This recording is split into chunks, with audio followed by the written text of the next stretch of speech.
Mr. Producer Tech.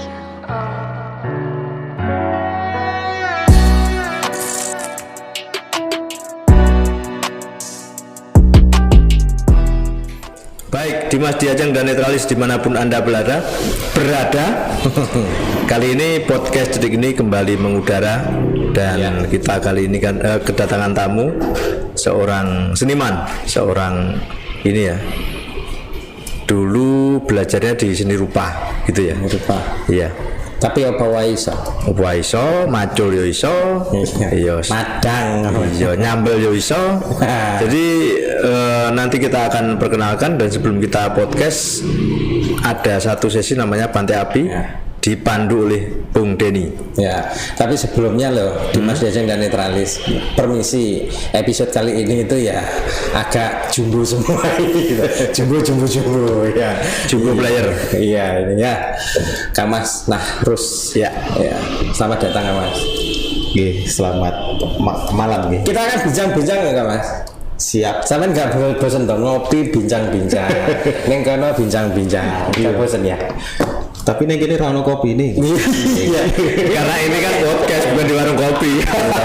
Saya podcastnya tidak ada. Iya. Iya. Ini kita mau kasih pantai api tapi. Siap. Ono rokok. Pantai api.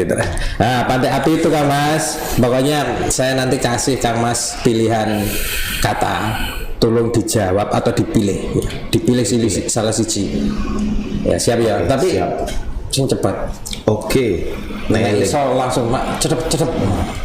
Aku rada lemot iki. Jadi sebelum ada pertanyaan dijawab dulu. Ya terus ya. Oke, siap ya. Siap. Wadah apa tempat? Tempat. Letak apa posisi? Posisi. Melihat apa mendengar? Mendengar. Didik apa ajar? Ajar. Rekat apa ikat? Rekat. Rekan atau teman? Rekan. Dekat atau akrab? Akrab. Tenaga apa pikiran? Pikiran. Lahir apa batin? Batin. Wis iki. Usah lho, agro wis. gerak apa langkah? Langkah. Langkah ya. Wis. Rata-rata di dua. Rata-rata di dua ya. Hanya ada yang satu. Satu? Ya, Iya. Satu mau apa ya? Didik ya? Aja. Rekat ya? Lali aku. Artinya apa ini? Oh, Nggak ada artinya. Nggak ada artinya, harus dipikir. Artinya kalau banyakkan yang kedua itu posisinya lebih. Itu maksudnya kan otak kanan yang membuat. Kan gitu loh, yang membuat toh. Seni kan biasanya otak kanan toh. Nggak mesti, karena pakai tangan kiri juga. Enggak, nanti kita tanyakan kepada narasumber kita kali ini. Ya. Oke. Jadi apa sih seni itu? Terus backgroundnya di seni rupa Mas ya? Saya seni rupa. Seni rupa itu apa? Waduh, seni rupa apa? Seni rupa. Definisi. Kuliah. Seni rupa adalah seni yang nampak oleh rupa atau Mata ya artinya. kalau seni rupa itu biasanya dalam bahasa aslinya kan visual art. Jadi apa yang nampak di visual itu masuknya di seni rupa, bisa dikatakan seperti itu. Tapi tadi pilihnya dengar. Iya. Karena saya lebih banyak mendengar daripada melihat. Tapi kan sering banyak ngomong juga loh. Kadang-kadang kalau diundang podcast ngomong. Apa jenengan ini kali Mas? Wes bosan melihat realita kayak begini. Mungkin bisa dikatakan seperti itu karena indera yang paling jujur itu adalah indera pendengaran, karena indera penglihatan itu sering menipu. Mungkin seperti itu. Menipunya seperti apa? Saya sering ditipu sama teman-teman saya. Berarti nggak usah dilihat. Iya, makanya saya bosan melihat itu. Berarti seni rupa masuk seni menipu juga? Bisa jadi ada salah satu bidang di seni rupa, khususnya seni lukis itu namanya ilustrasi optik. Nah, itu masuk optical art. Itu kan seni menipu mata. Yang kayak ini ada filmnya itu loh, film-film apa itu namanya?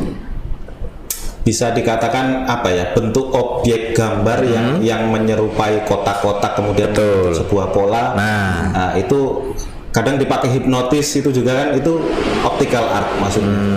Nah, itu kan seni yang menipu sebenarnya. Berarti hipnotis itu juga masuk kategori seni ya? bukan hipnotisnya, tapi benda yang digunakan. Itu bisa. Saya tahu Kang Mas. Iki jane narasumber awake dhewe ping ngomong apa to? Iya, ini ngomong hipnotis. Saya dukun juga. Waduh, seperti nggak dukun beranak. Enggak. Kan seni rupa itu kan juga dulu ada ini ya, kategorisasinya atau periodisasi. Itu dimulai sejak kapan itu seni rupa itu? Ilmu seni rupa itu?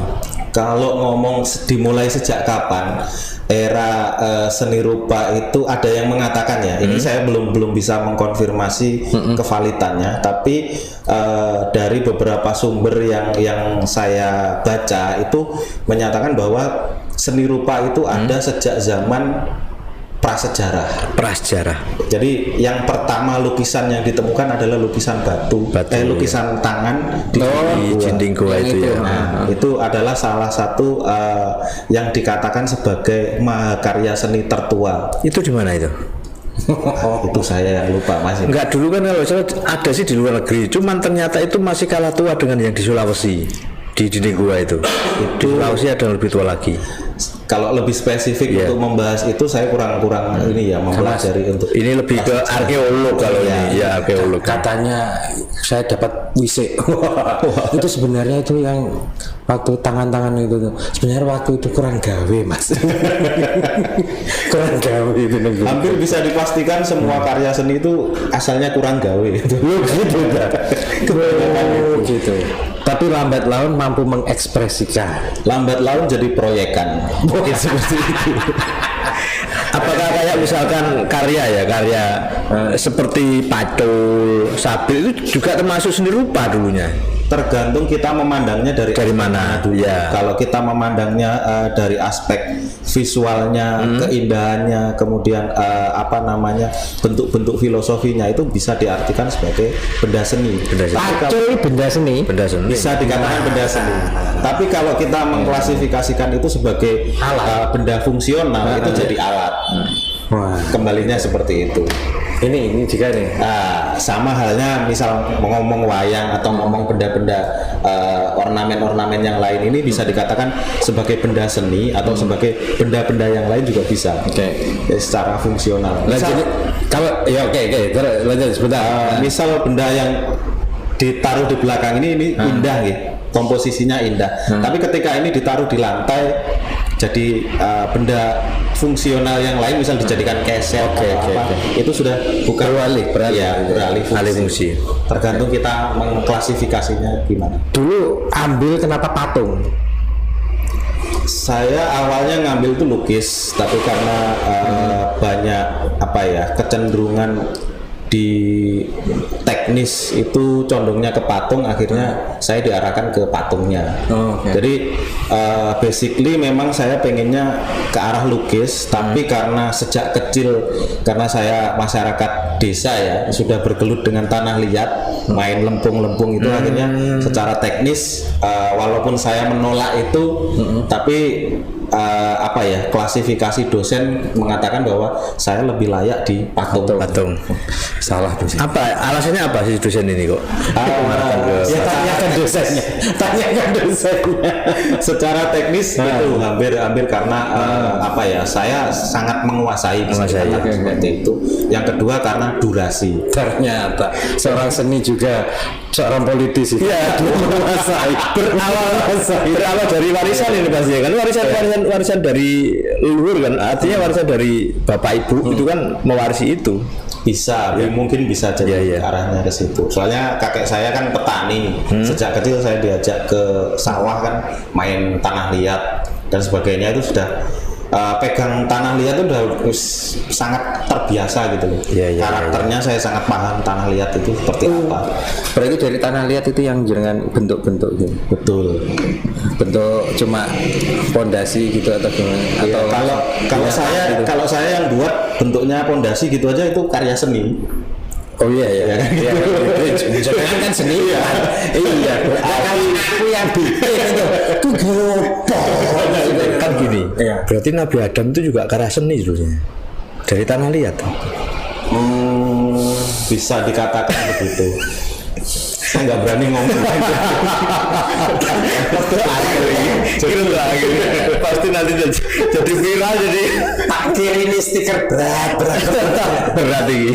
gak bahaya. Iya. Dari tanah liat kan.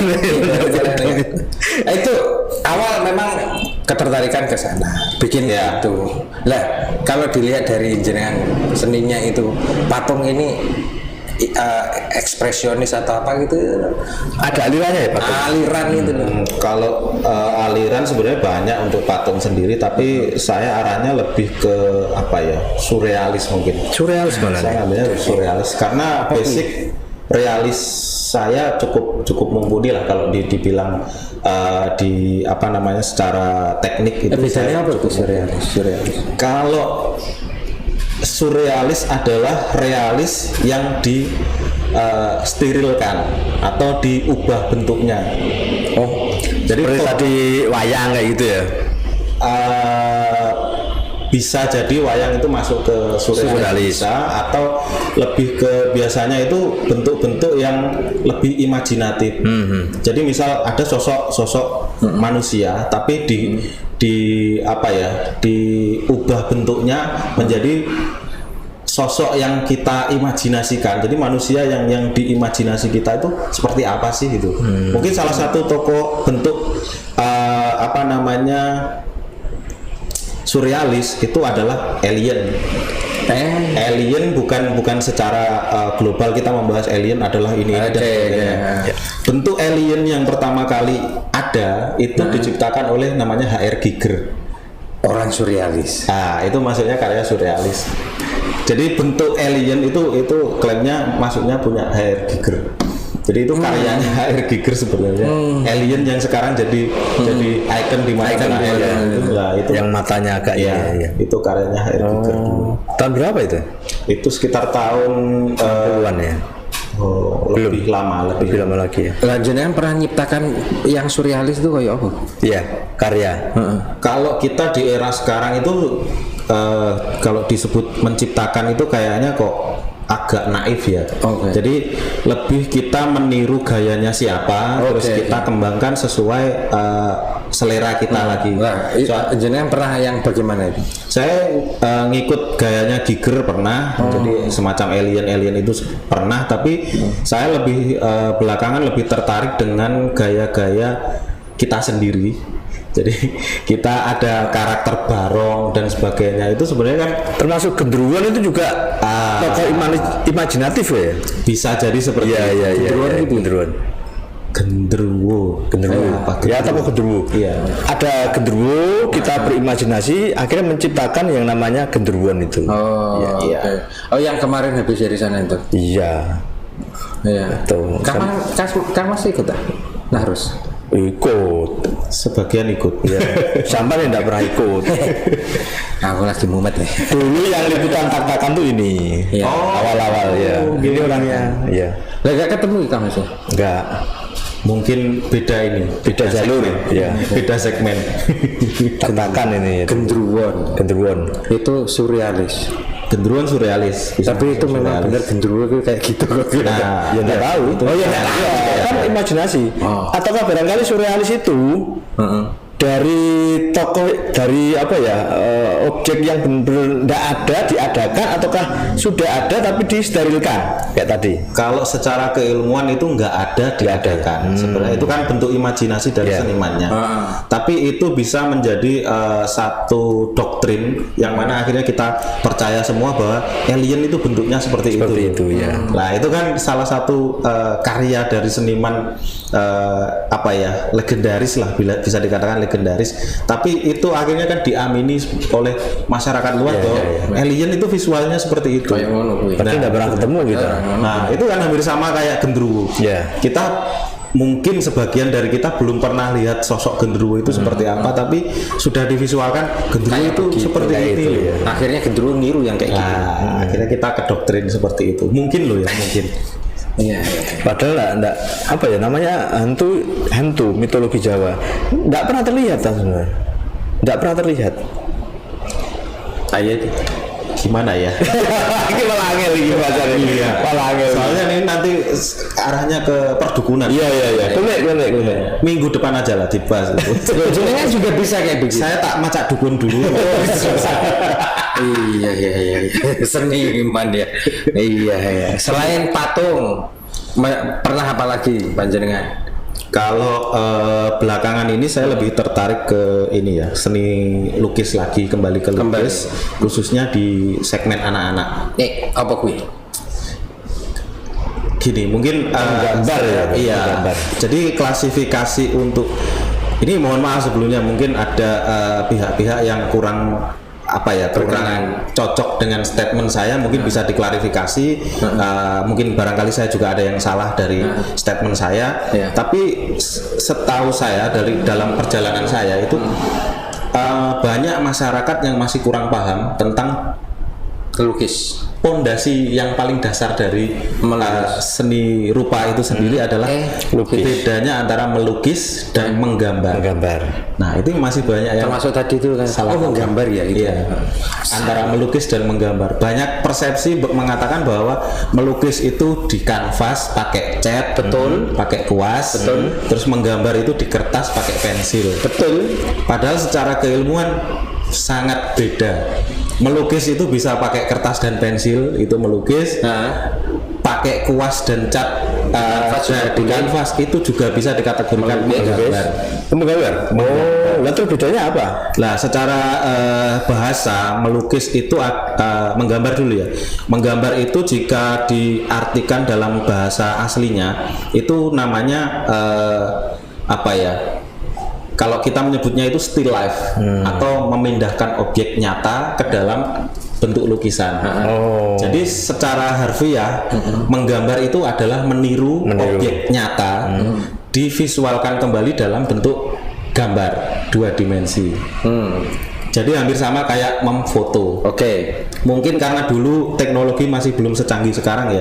Jadi untuk menggambarkan sesuatu, memindahkan objek itu dengan teknik menggambar. Ya, atau dalam dunia akademisi itu disebut gambar bentuk. Kalau Melukis itu menggambar yang sudah menggunakan konsep atau ide atau imajinasi. Itu maksudnya melukis. Jadi misal melukis botol itu boleh sama persis dengan botolnya tapi ditambahi dengan imajinasinya. Jadi ditambahi apa, botol ini biar kelihatan lebih indah seperti apa. Itu masuknya konsep. Tipis banget tapi sebenarnya. Iya, memang tipis. Meskipun menggambar objek yang bentuknya sama, hitam putih, warna hitam putih juga menggambar. Itu masuknya ke teknik ya.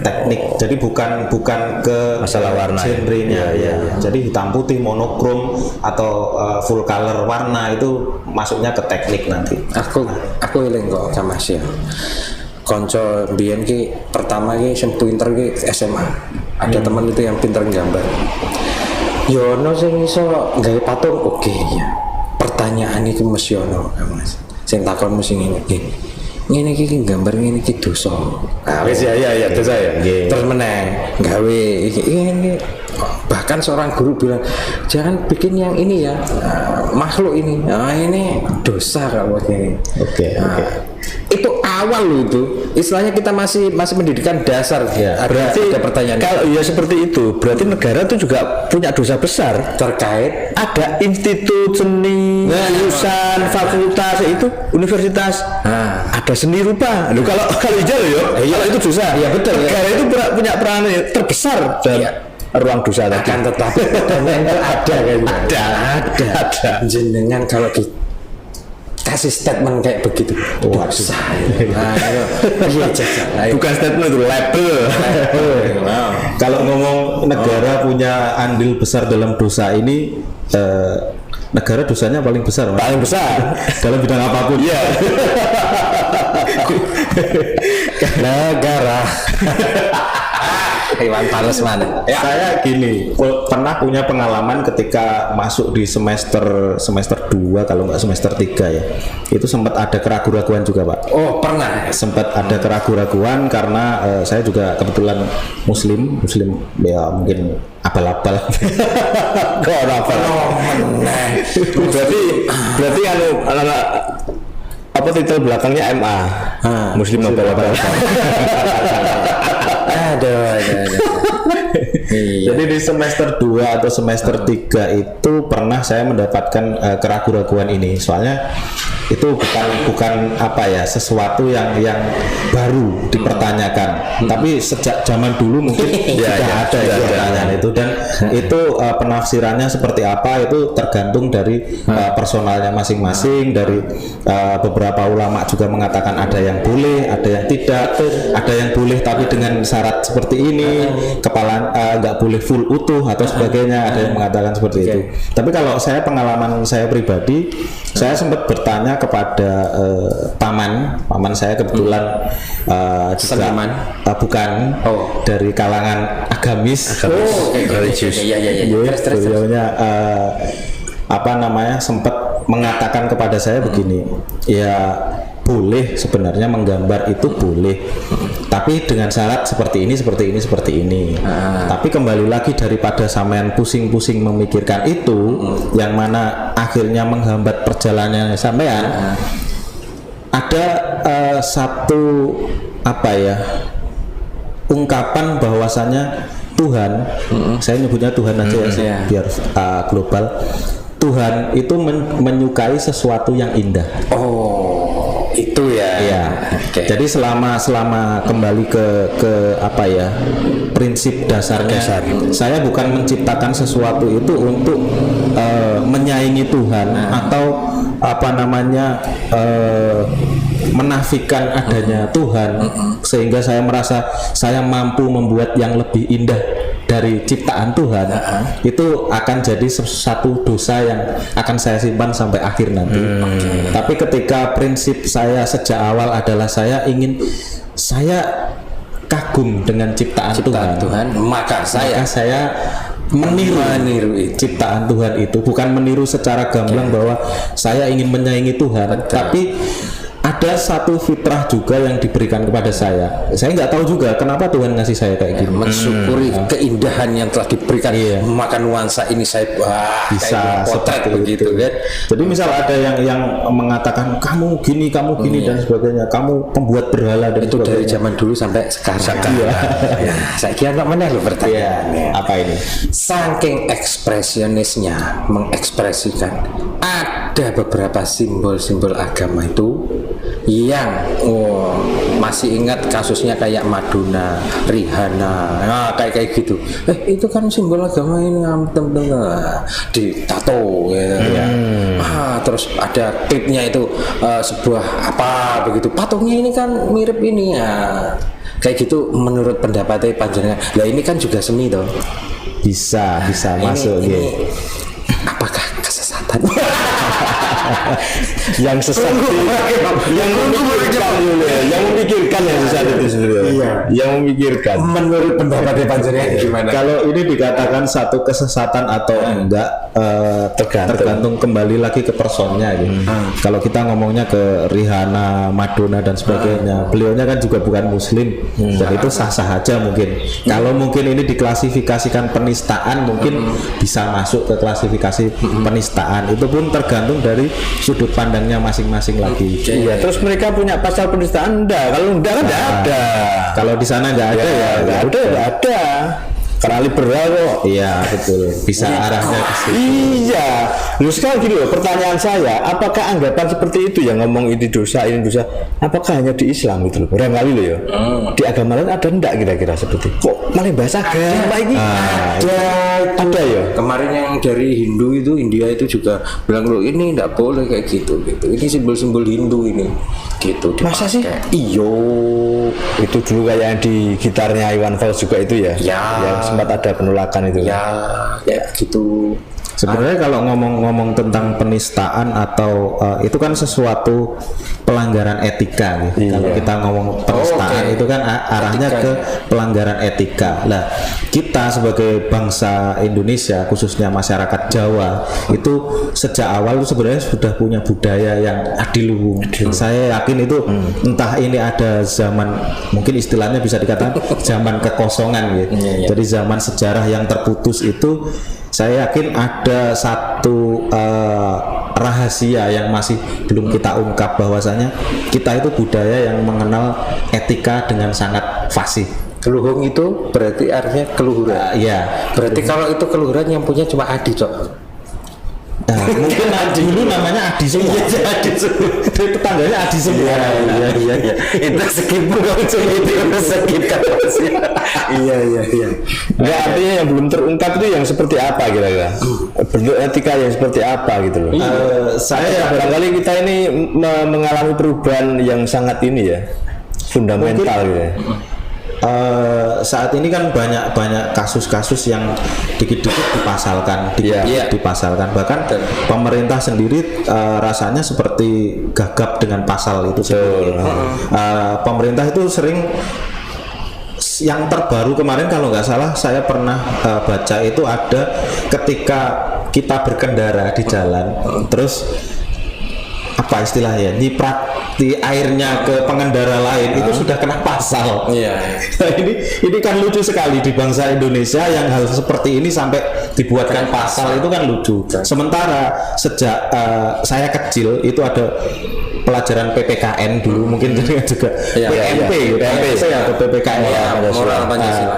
Itu kita sudah diajarkan tentang nilai dan norma, yang mana itu cukup untuk mengatur kita dalam berkehidupan sehari-hari. Kita nggak perlu pasal yang ini yang itu yang secara fasih menyebutkan ini apa gitu. Iya, kalau dulu kita patuh sama nilai dan norma sudah bagus sudah lah, bagus. Dan kita menjadi Adi tadi. Iya. Masalahnya itu ijazahnya ganti. Ya. Sekarang itu justru yang masuk penjara itu kan orang-orang yang bertitel semua itu loh, itu kan susah juga ya. Makanya itu menteri masuk penjara itu kan gimana itu? Pemerintahnya soalnya ya itu saja. Enggak, karena dia enggak belajar seni rupa, Mas. Iya. Oh, masalahnya belajar seni rupa ya. Kalau belajar seni rupa asik semua ya. Jadi dia ngelukis koruptor itu seperti ini gitu loh. Nah, menggambar koruptor seperti ini, maka dia tak kirain perkara ini sing berkuasa wong iku ganti pokok. Kalau seniman lah yang berkuasa ya. Seniman harus punya ruang gitu loh. Seniman dengan politik bagaimana? Ya. Ini tambah balu tambah. Ya, kopinya tambah adem iki. Suwe tambah suwe. Iya, gorengan. Iya, ini cedek geni tenan. Iya. Dipantik. Oke. Seniman dan politik. Ini kita bahas secara global, nasional atau lokal. Pendapat jenengan. Iya. Mau global mau nasional jenengan yang pilih itu. Kita bahas lokal aja dulu. Kabupaten Tuban ya. Seniman dan politik. Saya agak kurang sreg ketika dengar istilah atau apa ya, kegiatan dari teman-teman kesenian, demo. Seniman neng demo. Maksudnya kayak ngono. Seniman yang berdemo. Lah, itu kan bentuk perjuangan. Boleh dikatakan perjuangan. Iki demo niki nganggo seni apa gur ngono kae. Dalan. Ini stereotip saya ya, bukan berarti ini harus diamini oleh semua orang, tapi saya personal kurang sreg ketika ada seniman yang demo. Masalahnya kita ketika ngomong sebagai seniman itu harusnya tidak mudah dipatahkan oleh keadaan. Bagi saya seperti itu. Mungkin atau mungkin saat ini saya masih kokoh berdiri aja. Nanti saya kalau sudah terseok-seok mungkin saya juga akan ikut demo, nggak tahu juga ya. Artinya dari demo itu adakah barangkali mengkritisi kebijakan atau bagaimana, atau memperjuangkan memperjuangkan? Kalau secara tujuan nih, demo itu pasti memperjuangkan sebuah argumentasi yang ingin mereka capai bersama. Tapi secara praktek ada beberapa kegiatan demo yang saya lihat itu juga ada teatrikalnya. Itu nggak apa-apa. Bukan nggak, kalau saya nggak apa-apa nanti ada toleransi. Saya nggak mau toleransi. Tetap enggak demo. Tapi kalau saya lebih gini. Ada jalur-jalur opsional yang sebenarnya itu kalau teman-teman berpikir lebih tenang gitu, berpikir lebih tenang, pasti teman-teman akan menemukan solusi-solusi yang lain. Karena bagaimanapun juga, saya yakin teman-teman seniman itu adalah insan-insan yang kreatif. Lah kalau pas seni digunakan demo, seni tapi digunakan demo, contoh teatrikal gitu, wah, boleh, boleh. Itu kalau itu boleh, asal bukan seniman. Tergantung substansinya. Kalau substansinya itu untuk memperjuangkan sesuatu, sebenarnya kan bukan praktek demonya yang saya kritisi, tapi lebih ke Subjeknya. Secara substansi ini tujuan demo adalah untuk memperjuangkan ini gitu, untuk memperjuangkan hak-hak teman-teman seniman yang seperti ini. Tapi di sisi lain sebenarnya saya yakin masih ada opsi lain selain itu. Masih ada ruang yang ini ya. Saya yakin masih ada. Demo saja nggak boleh, berarti politik nggak boleh nih. Bukannya nggak boleh. Bukan nggak boleh ya. Ada cara yang lebih elegan dan diplomatis bagi saya. itu politik. Oh gitu. Ya. Kalau eleganan itu sebuah politik. Hari ini saya melihat kesenian di Kabupaten Tuban itu adalah satu bentuk politik. Jadi mungkin kalau kita nggak ngomong politik praktis ya, mungkin teman-teman kesenian tidak secara langsung terlibat dalam skema politik praktis yang terjadi hari ini. Tapi praktek-praktek berkesenian di Kabupaten Tuban ini, teman-teman itu sebenarnya sudah berpolitik, sangat berpolitik. Jadi teman-teman itu punya pandangan kesenian, punya pandangan ideologi seninya masing-masing yang mereka perjuangkan, mereka orasikan keliling dengan argumen-argumen atau ideologi-ideologi yang mereka yakini, mereka keliling untuk mengorasikan itu dengan bentuk entah itu workshop, entah itu seminar kesenian atau pelatihan-pelatihan apa. Itu mereka sebenarnya sedang mengorasikan pandangan politik mereka di kesenian. Itu menurut saya gitu. Dan pada prakteknya kesenian di kabupaten atau pelaku-pelaku seni di Kabupaten Tuban itu terkotak-kotakan oleh kelompok-kelompoknya masing-masing yang punya ideologi yang berbeda-beda ya. Berarti seniman di Tuban terkotak-kotak. Bisa dikatakan begitu, bisa dikatakan enggak juga, karena Tuban ini satu enggak gitu loh Kang Mas kok. Ya tergantung bacanya dari mana. Tuban itu unik. Langsung gitu. Tergantung sudut pandangnya. Berarti mamane ini ono loro ngene, miring ini dadi siji. Dari SMA 2 itu nengok kiri, itu ada sudut pandang di situ. Oh iya. Ya itu. Jadi kita disponsori. Iya. Oke. Enggak, artinya itu kan alami sekali gitu loh. Ada seleksi alam. Artinya seniman tuh membaur kemana, mengarah kemana, ke siapa, bagaimana. Itu kan ya alami gitu loh. Artinya nggak apa-apa kan? Bagi saya hari ini ketika berkesenian tanpa berpolitik di kesenian, akan ditumbangkan oleh keadaan. Bagi saya. Iki nek menurut ilmu niki jarine nek politik iki lak kenapa kita berpolitik? Karena kita ingin memperoleh kekuasaan. Lah sebagai seorang seniman iki kuwasa apa sing pengin kuwi? Ya karya itu bentuk kekuasaan sebenarnya karya itu. Ya betul, itu kan secara otomatis nantinya. Tapi ngapain berpolitik boleh? Kalau seorang seniman ayo pengen dapat apa gitu loh.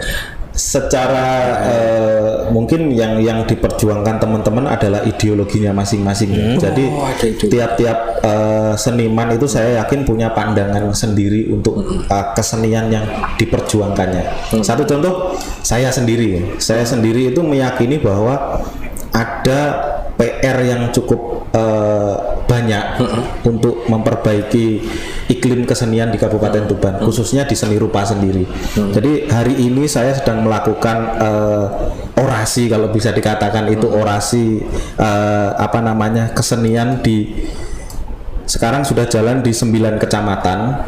Itu saya buat semacam kayak lembaga edukasi, dan itu untuk anak-anak. Bukan bermaksud mendoktrin mereka atau sebagainya. Ini ideologi apa ini? Ini ngomong seni rupa secara spesifik. Jadi ketika kita kembali ke paling dasar untuk meregenerasi kesenian di Kabupaten Tuban, khususnya seni rupa, itu segmennya adalah anak-anak.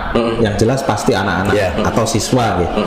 Nah, ketika mungkin semua tahu nggih, ketika anak-anak itu menggambar, itu ada dua pertanyaan yang paling sering dilontarkan. Buat apa? Buat apa? Mau jadi apa?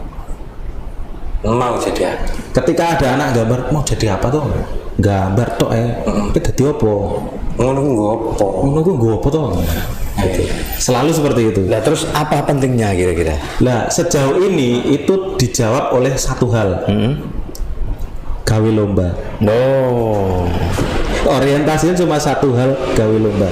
Sementara ketika lomba itu yang perlu dipersiapkan ada dua, yaitu kesiapan skill dari anak dan kesiapan mental. Jadi ketika kesiapan skillnya sudah mumpuni, kesiapan mentalnya juga harus dipersiapkan, harus ikut. Soalnya ketika lomba itu hanya ada 3 opsi, juara 1, juara 2, juara 3. Ketika tidak masuk ke 3 kategori ini, mereka ditumbangkan, dan itu secara mental mereka akan kena shock terapi juga. Impactnya mereka akan lanjut atau enggak, drop. Tapi bagi saya itu 1, 2, 3 itu tadi seorang pelukis. Biasanya yang nggak dapat apa-apa seniman. Bisa jadi itu, bisa jadi. Enggak, kalau skill itu bisa diasah sebenarnya. Oh, kita ngomong kebanyakan orang ya kalau bertanya ke saya, ini anak saya nggak bakat, nah saya itu maksudnya, itu bakatnya kurang gini. Kalau bagi saya sendiri sampai tadi pagi itu saya masih percaya bahwa untuk jadi seorang pelukis itu hanya butuh 1% bakat. 1% bakat. Dan ukurnya dari mana? Dari 100 itu? 99 ya? 99%-nya adalah tekad. Oh, bakat dan tekad. Nah, kalau ngukurnya ya tadi misal mau iso coret-coret tok berarti kan 1%. Ya, itulah 1%-nya bakat gitu loh. Coretannya elek pisan. Itu kan mungkin 1% bakat, tapi ketika dia bertekad dan tekun mempelajari itu dia akan jadi. Tapi ketika dibalik 99% bakat dan hanya 1% tekad, selesai. Biasanya maksudnya nggak bisa atau ya karena nggak minat atau nggak nekat, tekadnya nggak ada kemauan untuk belajar, ya akhirnya selesai. Ini yang tidak dimiliki oleh Barat. Ya. Berarti 99 itu tekad ya. Barat itu nggak punya nekat. Alah, wong kita juga iya. 99% itu kita punya apa tadi namanya? Bakat. Ya 1% tinggal banyak orang nekat. Bakatnya nekat itu. Bakatnya nekat. Aduh. Enggak, kalau orang Barat itu kan nggak bisa toh. Kata nekat itu nggak bisa, nggak ada. Ya. Dalam kamus mereka itu nggak ada. Nekat itu nggak ada. Mereka terperinci dan penuh perhitungan. Dasarnya harus jelas dulu. Ya kan susah, kita nggak punya dasar kadang-kadang gitu. Tapi kita itu sebenarnya nggak ada nekat itu sebenarnya. Mereka biasanya kan kamu pikirkan itu 1000 kali kan gitu. Kalau di Barat enggak, think twice gitu, sudah 2 kali saja. Enggak, artinya lakukan kan. Yang mudah itu kan gini gambarnya. Cowok dan cewek pekerjaan enggak punya nekat nikah. Harus bakatnya nekat. Dasarnya ini kan tidak jelas. Ya. Gimana itu? Itu bisa orang itu kita. Karena bapak ibu yang ngomong turunan. Zaman dulu tuh kan gitu. Kerjaan enggak ada ya loh. Mau makan apa enggak mikir gitu loh, enggak mikir. Nah itu. Ini dari sini rupa ke itu mau aku asli ada yang saya ini kan kok Mas. Jenengan bilang tadi ada warna dan ada ideologi dan seniman ini. Warna itu mencerminkan ideologi. Ya akhirnya aku tadi itu seperti itu. Berarti nek bocahku kakean biru ngerti aku partainya. Nek kakean kakean kuning ngerti aku basic keluarganya. Itu yang jadi beban seniman hari ini ya. Berarti warna itu ideologinya ideologi turunan atau warisan tadi. Iya. Ngantuan berarti. Makanya awake dhewe ora usah gawe warna hitam putih. Hitam putih aja masih bisa ini. Iya. Hitam putih klaim itu ya, masih diklaim itu. Musim putih golput kuwi wah. Iya, betul. Susah. Itulah. Berarti ya seni itu memang banyak banyak macamnya, ragamnya, dasarnya, alirannya. ya masih kurang 5 menit, 4 menit. Ada closing statement, Mas? Oke, mungkin salah satu yang ingin saya sampaikan adalah tentang PR kita hari ini. PR kita hari ini itu cukup banyak untuk kesenian di Kabupaten Tuban, khususnya mengarah perbincangan yang lebih dalam adalah budaya. Bagi saya yang jadi PR kita sekarang itu bukan teknis untuk belajar ini itu, tapi kembali ke basic kita adalah budaya yang mulai tergerus oleh zaman. Jadi mungkin istilah wong Jawa lali Jawane ini sudah mulai nampak terjadi, sekali ya. Jadi orang mulai dengan tetangganya ribut dan sebagainya, terus dengan banyak perceraian dan sebagainya, ini sudah orang kurang menghargai budaya lagi, atau orang mungkin sudah tidak paham dengan budaya. Nah, ini yang jadi PR bagi kita adalah bagaimana kita memulai mengerjakan ini dulu. Yang mana dulu yang harus kita kerjakan. Nah, ini yang harusnya jadi PR kita bersama, duduk bersama satu meja dalam sebuah forum yang formal, yang itu nanti bisa menjembatani suara kita untuk disampaikan kepada pimpinan daerah. Jadi ketika kita membahas sebuah forum kesenian atau forum kebudayaan, entah itu bentuknya dewan kesenian atau dewan kebudayaan pada nantinya, itu yang jadi PR kita bukan lagi membahas tentang seniman harus bagaimana di bidang seninya, harus memperjuangkan keseniannya seperti apa, bukan lagi seperti itu, tapi kita bersama-sama ketika seniman atau budayawan itu kita kasih opsi. Ketika kamu dikasih posisi di sini, apa yang akan kamu berikan kepada daerahmu atau Kabupaten Tuban untuk membangunnya lebih baik ke depan? Mungkin itu yang jadi PR kita ke depan. Roto angel. Aslinya aku kan mau ki arep bales statement asli. Iya, kalau mau diparengke lho ya. boleh tahu Pak. Boleh. Monggo. Iya. Ngeten. Tapi kesu ya. Itu berarti orang direkod. Ngeten toh kan. Iya. Nih, namanya kan katanya PR. Biasanya itu yang mengerjakan itu dikit. Kenapa yang mengerjakan dikit? Karena masyarakat kita itu mending menilai daripada ngerjakan PR. Wedine nek disalahke akui. Ya, kita ini kan tidak pernah ngerjakan PR. Iya. Karena ngerjakannya di kelas.